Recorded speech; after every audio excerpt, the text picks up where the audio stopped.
Susan Tribble, and this is Robin Robinson. We're here today with Elizabeth Taylor. She is running for school board candidate for District E, and we also have Jody Barr. She is running for school board candidate District A. We are here to talk a little bit about the school board, so I think maybe we should tell you some things that are going on. Why is the school board important? Because most of us go along for years with our children and never get involved. And that time has to be over. It is time to get involved for your children's future. What we've seen in the Roaring Fork School District is a lack of comprehension for these children, whether they speak English or Spanish, which is the big split kind of thing. They're coming out, they're passing them, and they're not proficient. The scores are atrocious.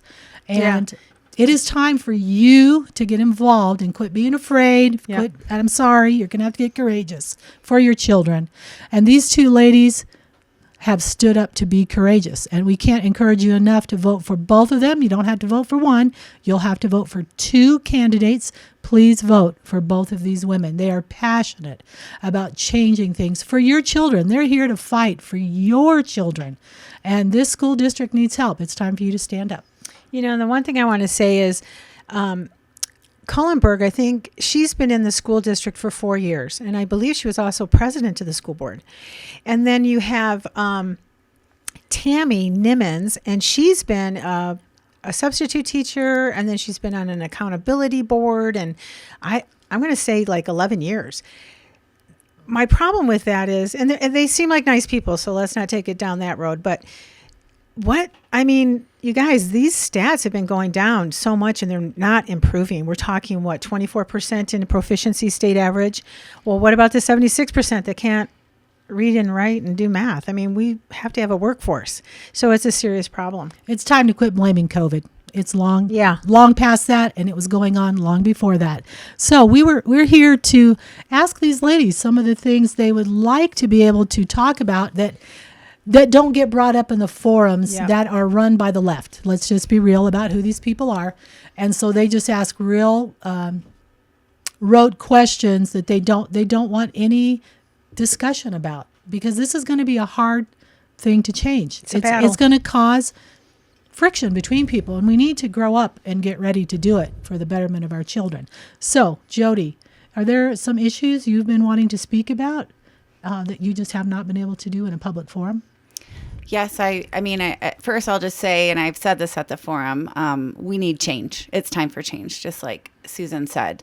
We need a fresh start on the board. And I think one of the things that didn't come up in the forum is that so the school board's job is to create policy, hire, fire, and retain a superintendent, and to oversee budget. And it seems to me that they have failed, at least on the two fronts. I don't know a ton about their policy, but I can only imagine. Yeah. But anyway, so they are hiring superintendents, from my understanding, that have no previous experience as superintendents. And so starting out in, I believe it was 2021 with Jesus Rodriguez, they wanted him so bad that they were throwing money at him, and they increased his pay. They ended up buying a house that he never lived in. And then like a year later or around that, he all of a sudden mysteriously resigns, and Anna Cole takes his position.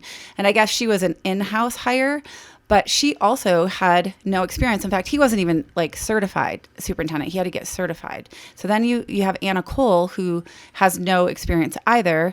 And she was going up against people who had actually turned schools around. So we know we've been, since at least 2012, our academic scores have been plummeting. So here we come in and we are hiring people that have zero experience.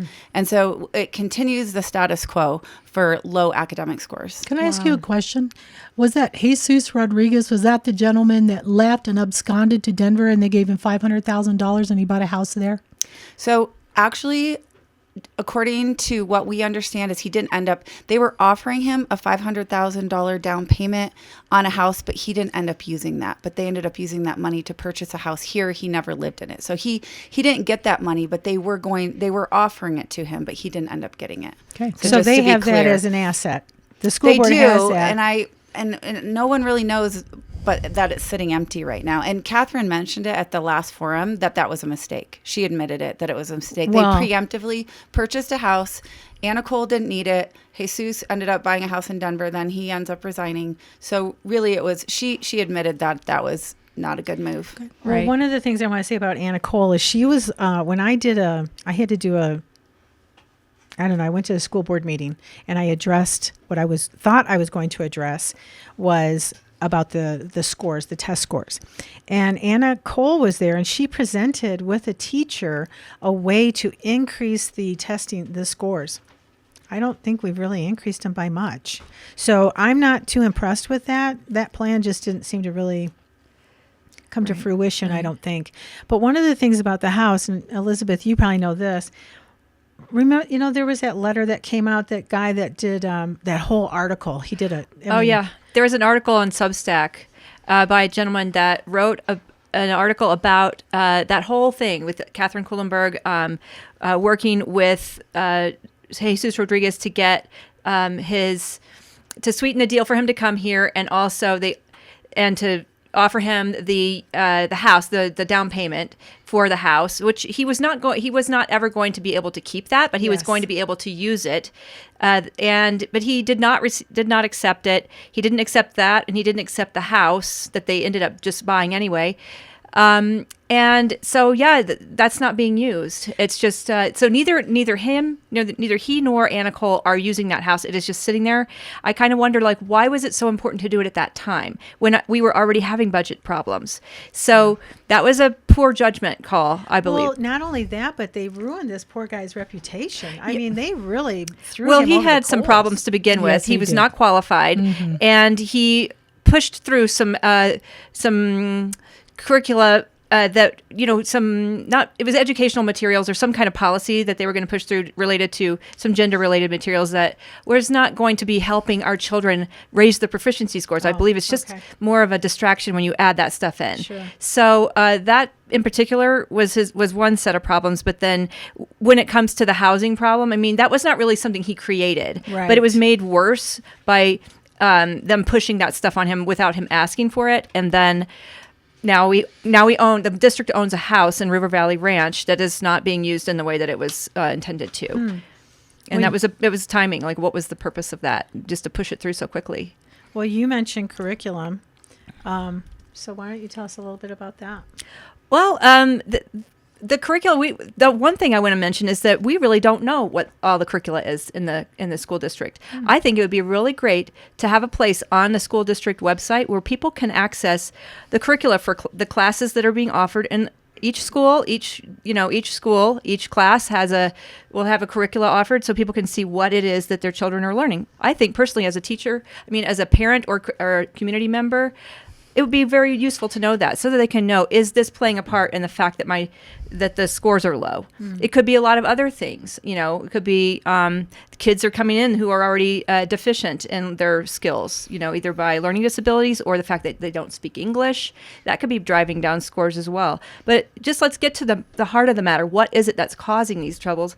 And then let's address them, But it's not, whatever they're doing right now isn't working, and I haven't been in there for the last 4 years, so I can't point to a specific thing. True. All I know is what they're doing isn't working. And they're really just it seems to me they're doubling down on it. They don't want to stop in midstream what they're doing because they've got a 5-year strategic plan, and they're in year 2 right now. Oh, you know what? That reminds me. You go to all the meetings. You go to the pre-school board. What do you Work call those? sessions. Work sessions. Yep. Those things are actually, I think, even more interesting than the school board meeting itself. That's where they hash it all out. They talk amongst themselves. Sometimes they get into heated discussions about what direction they should go, or why are they doing it this way, or you'll understand why they have chosen to do things a certain way. They kind of decide on the vote there, but then they do the formal vote in front of people. So decisions made by the time they go to the meeting. Yes. And most of the time, I've never seen them do a vote in a school board meeting where one person dissents. They all sort of are unanimous in front of everybody. They want to have a unified front. And this is America. You can choose to vote how you want. Yeah, sure. And I think it's really important that we bring, like Jody was saying, a fresh perspective, a new bunch of ideas. We could I think it's important to kind of go head to head sometimes and have different ideas. And you don't have to agree, but you do have to you have to come together at some point, but I think it's important to have different ideas and different Respectfully perspectives. so, yeah. Yes. Okay. Anything in particular you want to bring up besides that? Well, I guess just circling back, I just have more questions. Why would they choose to hire people who aren't qualified? Starting with Jesus, is it because he was Hispanic? Is that because they are focused on DEI hires and not the most qualified? And then the question comes up: why was Anna Cole hired? And people say Anna and Catherine are super close. Were they super close before that? Were they, really tight friends before that? So did she get hired because they were close? And they also had similar viewpoints, because we know that Anna Cole has brought in the status quo. So the things that were voted in, or with transgender toolkit that nobody wants to talk about, and the 3 R's, those came through on their watch. And they, as far as we know, they are still there. They're still part of policy, even though maybe schools aren't using that because there was a pushback, which we're very grateful for. But why were these people elected in the first place? That's a great question. Yeah, what were their qualifications? I would like to know what was the Or hired, what were the not elected. right? No, that's right. They were, of course, they were hired. But what was the criteria for hiring? What criteria did they use to hire? Well, what's I'd like the to see 3 that. R's? The 3 R's? Oh, that was a curricula that they pushed through in a way. I mean, they said that they got overwhelming approval for that, and I would like to know What are they? What is it? What does that mean? Oh, that respect, responsibility, and I can't remember what the other R stands for, but it's basically a sex and health ed curriculum that they brought in. And yes, there are some things that are positive in it, like they've got some health things in there, or they've got good touch, bad touch, or anti-bullying information, which is good. But then at the same time, they have lesson plans in there that teach kids that they can be whatever in the first grade, they can be whatever gender that they choose to be, which I don't think is actually healthy. It's very confusing for a child to hear stuff like that, and it does not help proficiency scores at all. You said this comes out in the first grade? It's in a lesson plan in the 3 R's health and sex ed We curriculum. don't know that they are using it, but Right, it's but it's there. in there. Okay. Yeah, we don't know And to what we've extent. talked to schools that say they absolutely aren't using it. Well, And I think they've had a lot of pushback. And so we don't know how much it's been implemented, if at all. But it was approved by the school at board. first it sounds good. Respect, responsibility. So that's kind of how they do it. They make it sound. That curriculum was created by Youth and Advocacy, or it was the Advocacy and Youth website. So if you can go to that website, you'll see what what is the type of platform that is, and what are other things that they are promoting on that website. You'll see a big picture of where this curriculum is coming from. And you said sounds- advocacy and youth. Advocacy for Youth. I'm sorry, I haven't looked at the website in a while. Okay. Advocates for Youth. It sounds like ESL. They just changed the name. Emotional social learning. Yeah. Seriously? So- Isn't that you, Social parents' emotional, SEL. responsibility to emotionally and socially teach your children? I just can't stress that enough. Here they are. What happened to reading, writing, and arithmetic? But no, we have to sexualize the children non-stop. I have this little thing. Can I read it? It's going to take a second for me to get it up. I don't even remember where I saw this posted, but it was so profound for me in this fight we're in. Number 1, why is talking about sex with adults at work considered sexual harassment, but talking with children from 5 years and up about sex in school considered necessary? Since when is it that graphic novels which have depictions of sexual content between adults is considered safe for children? These are in the schools too. This isn't just the library. Since when is pornography not pornography for children when it's drawn and not a photograph? Since when is it that teachers and librarians with college degrees somehow love all the school children and know better than their ignorant parents what is good for the children? Any teacher or library worker who talks to a child about sex belongs in prison. And you parents need to get on this instead of just saying, oh, whoa, such and such happened to my child. You need to preemptively get in this fight for your children's future. Yeah. Well, This is the big push. All these things we're dancing around, all these people, we've looked at them. They come from a group called Indivisible.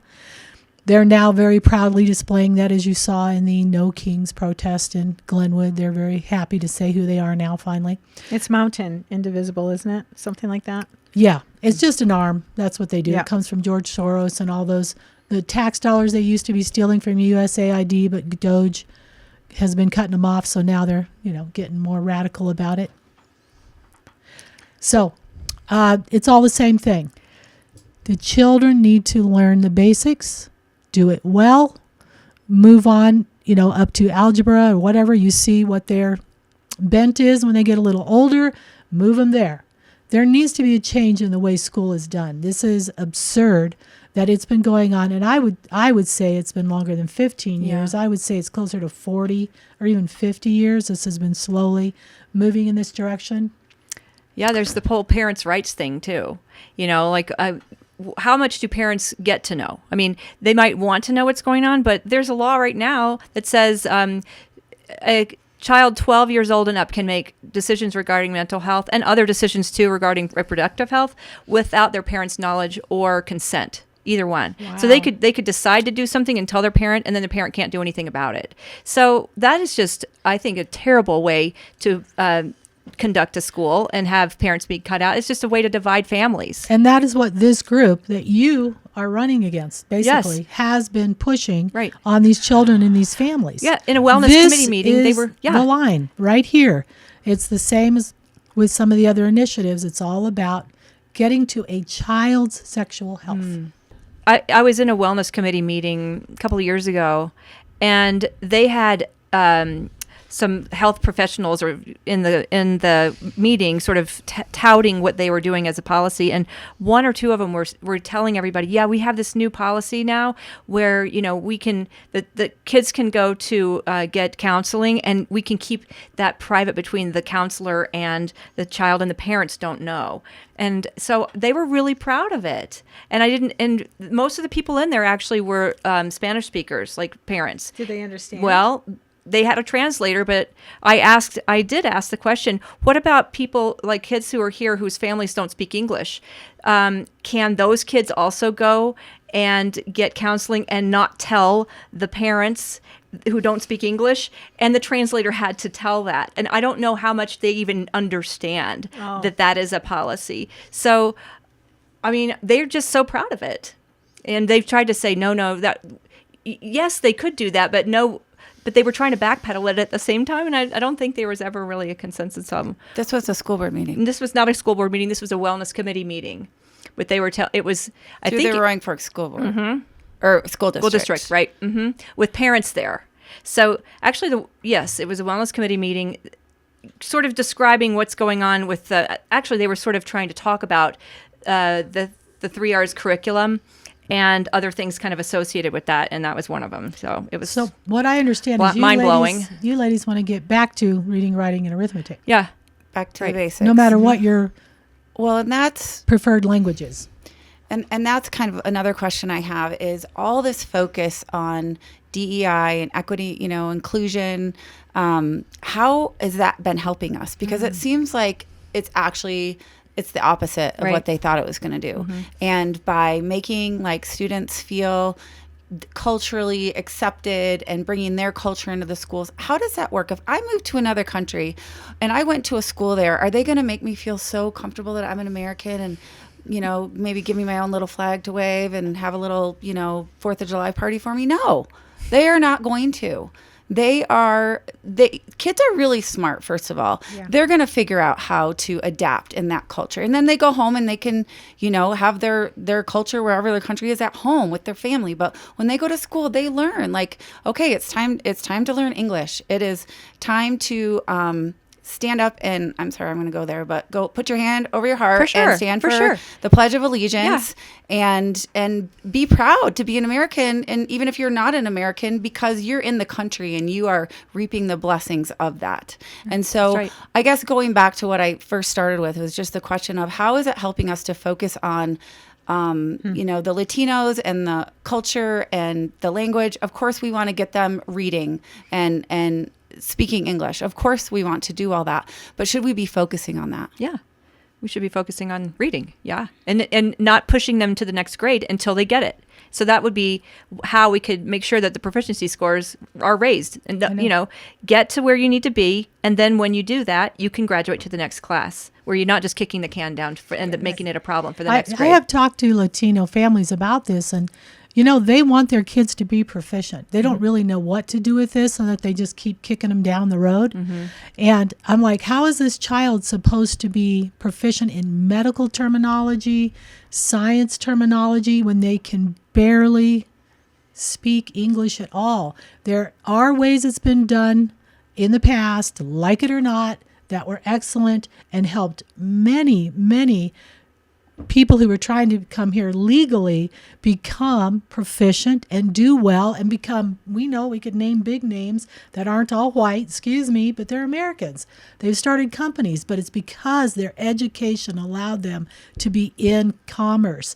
When you keep these kids not being able to speak English, you keep their wages down and you keep them like serfs. And I'm sorry, that's what the overarching thing is.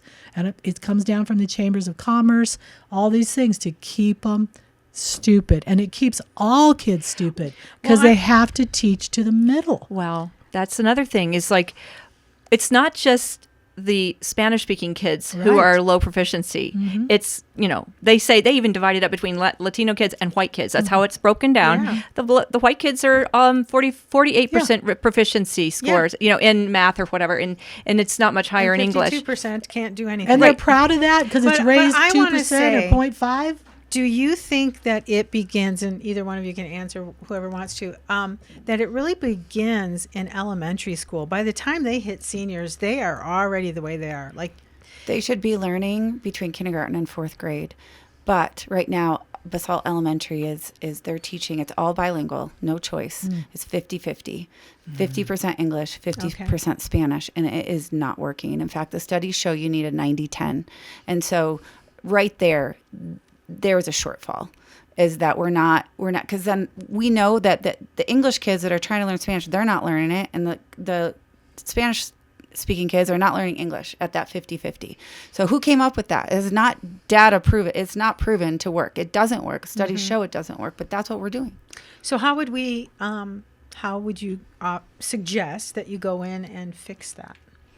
Well, for the Hispanic kids, it's a 90-10. They have to get English 90% of the time and Spanish 10% of the time. And so that means they are learning in English pretty much all day long. And I know that some schools even, maybe this was, actually it was an example somebody gave me that she worked in a bilingual school, and the kids the minority, they had to speak the language, so let's say English, all day long, except at recess you can speak Spanish. So we have to stop allowing them to not learn it by speaking their own language all day long in the classroom. Besides, nobody's learning. You have to admit the truth. That's what needs to happen here. Yes. That's what this podcast is about, is truth. These children aren't learning. It's a lie. Quit believing it. Yeah. These people you've gone along with the lie, parents, voters. You've gone along with it, and it's time to change. We need a change. I wonder what it would do to the, I'm just playing devil's advocate here, so sorry, but what would it do to the budget to do that? Like, how would it benefit or hinder potentially? It's a good question. I don't really know how much it costs. Each classroom would cost, to teach, predominantly English to a Spanish-speaking child, but there's Spanish classes for an English child. I don't know how much it would cost, but it's sort of like we have to do it. So if you were to say to, because you're going to speak English all day long to these kids, Right. And so in order to do that, how does that? You're probably better at asking. Well, you would have to be able to speak. You'd have Both. you'd have to be bilingual. Because you'd have to explain to them, in case you thought they didn't know what those words meant, that maybe because you're teaching them as you go, but you are teaching primarily in English. So you already have bilingual teachers, so it really wouldn't cost you Right. anything in It teachers. shouldn't. It shouldn't. So And really, then all you it put is a shift of the classroom. Yeah, and you probably have to, you're going to have to probably not mix the kids together. It's going to have to be the non-English speaking have to be in their own classes, unless you know. And if you want them to do well, that needs to happen. But not all. If people really knew that their kids are not, let's say they want their kids to, you want your child speaks English and you want them to be bilingual. So they could be in those classes as well. So then you're not really splitting it up. If you're teaching 90% English, if you want to learn Spanish, it's probably most likely that you just need to take a class. Yeah, Like Spanish we all class. had to do in Yeah. high school, you mean? Yes. Yeah. Yeah. Well, even in the early elementary school Yeah. classes, what my daughter, she taught English as Spanish. Sorry, which way does it go? English as a second language. So to English speaking kids, she was teaching Spanish, and they would come into her class like for, I don't know how many times a week, and they would learn Spanish, but they would hit high school and they'd be in level 3 Spanish just from having, I don't know, a few 101. hours a week learning Spanish. And so that's very effective, but teaching 50-50 is not helping either. The kids are not enjoying, the kids that are in the 50-50 class, they're not learning on either side. I remember like 30 years ago, maybe even longer, it was presented to the voters to whether or not we should separate the Spanish speaking children from the English. And, I was all for that because I thought, well, heck, if I go to a foreign country and I don't understand the language, I surely want to understand it before I'm just inundated with everything. Well, we were considered racist, right? Because we wanted that for them. So you're always going to get that rub, but it's not. We're not being racist. We're actually wanting these kids to be successful and prosperous as they grow older. Yeah. I think one of the other things that kind of comes up often is there was a guy that wrote in the paper, they were looking for 7A people that didn't support it. And one of the guys wrote in there and said, oh, well, you should reach out to Jody and Elizabeth. They're pretty right-winged and, conservative and all this other stuff. And somebody else did something about the church. Who was it that said that about you guys going to this church and all this stuff? What do you think about that? Like, to me, it's, well, the other side, because it's supposed to be bipartisan, but with the stuff that's going on, it's just you're either conservative or you're not. Well, I believe in just conserving values that are what are making our kids healthy and strong. I don't think there's anything wrong with that. Just Me either. preserving something in our culture and our family values that allow kids to feel confident and able to learn. And I think that we just make sure that we treat kids with dignity and respect, all children. Mm-hmm. That's a good value, I don't see anything the matter with that sort of Yeah. pushing those values. Yeah. I would just like everyone to use common sense. Mm-hmm. You should vote for people who are going to uphold the values you uphold. And unfortunately, it becomes a partisan issue, even though it shouldn't be. It should be nonpartisan. We should all be coming together to do what's best for our children. Right. And so the ideologies that are coming in that Elizabeth and I absolutely, and you ladies do not agree with, they're coming from the progressive left. I mean, that's just a fact. That's my point. And so they want to take the fact that we're Christian, we're conservative, and we go to a church, which pushes us, they want to label us as far right. Mm-hmm. They do. So whatever, we're for faith, we're for family values. You can call us what you want, but at the end of the day, we just want to protect children. We don't want them to be sexualized at school. We want them just to learn. We want them there to learn. I've even been accused of wanting to push my biblical views into the public school. Right now, I just want to see the far crazy ideologies pulled out. That is my focus. That's Far the left. basics. Okay, far so left. that leaves me to, do we really have kitty litter boxes in the classrooms? Well, that was something I heard about, and I can't prove it, but They said it's a rumor. It's a rumor. I was Yeah, looking I into heard it that was in last I've night. Glenwood. heard some schools do, but I haven't heard that in the Valley. I've heard in the state of Colorado. Right. I heard Glenwood. And then I wanted to be like, well, if that's true, don't we need psych evaluations for these people? I mean, I don't know. Yeah, For the people allowing them, well, what Yeah. child would Yeah. what child would No, I use know. it? I What know. child would use I it? know. And what teacher would allow I've it? heard some crazy stories in Aspen School District. to be Well, I hope honest. it's a rumor. I hope I'm totally wrong with that because I would be happy to be wrong.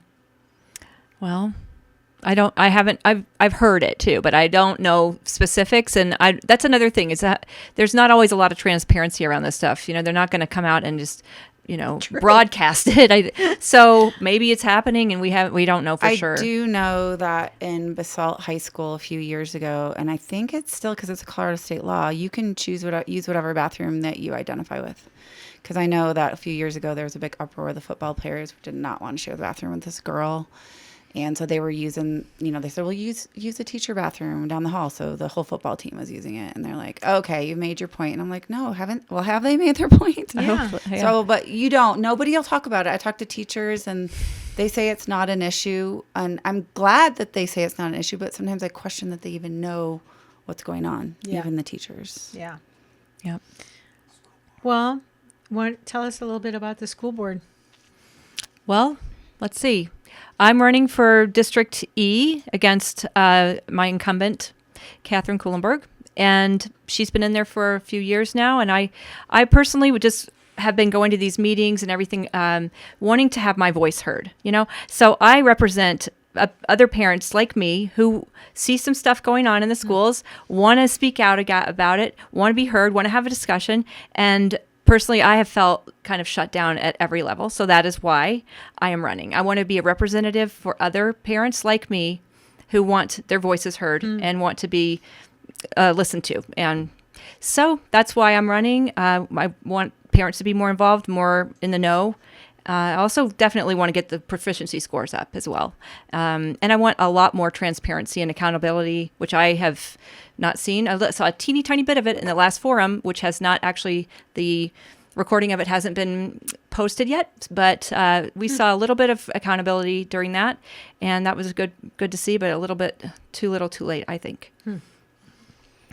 So as far as what I'm hoping to see if I get elected is, first of all, we want to see change in the policies. We want to see the budget managed properly, and we want to see superintendents hired that are qualified. And That's right. now that I'm clear on what that job entails, those things are very important. I'm in District A, and you can vote for me. I'm running against Tammy Nimmo. And my opponent seems to be happy with the status quo. And I personally am not happy with the status quo. And from what I've learned has happened over the last 4 years, I don't know why anyone wouldn't want to change. Just look at our academic scores. Just look at those. If you want to take one example, and they went up a smidge last year. And to me, that smidge doesn't count. Not when we're under 50%. It's insane. Yep. So please consider voting for me November 4th. Yes. Your voice is important. Yeah, that's right. Take the time. Yeah. Is there anything else before we close out that you guys want to say? Nope. Just get out the vote, guys. We need a lot of people to get out and vote. It is very important. Don't sit home. Don't think it's not important. Please get out and vote. Please. Do you have a website? Yeah, my website is taylor4re1.com. That's TAYLORFORRE1.com. So please go on that. One is the number one or O? the number one. Just Okay. the number one. Mhm. Thank you. How about you, Judy? I'm trying to remember my website. I think it's barforroaringfork.com. Bar for, yeah. But anyway, tell your friends. We need everybody to vote. A lot of people don't come All out and hands on vote deck. in this election. So tell at least 10 people. And tell them to tell 10 people. Correct. It's an off-year election. It really matters. You matter. Your vote really does matter. Don't listen to the chaos that tells you your vote doesn't That's matter. right. We've seen it too many times. So take the effort. Vote. Well, thank you, ladies, Okay. for being here. Thank you, And too. it was fun. Thank you. Really great. Thanks for we having look us on forward here. to hearing the rest of it and having them in office and on the board and taking care of our kids. And we'll have them back Yeah. Awesome. to talk about things. Great. Thank you so much. good. Thanks for Thank you. listening.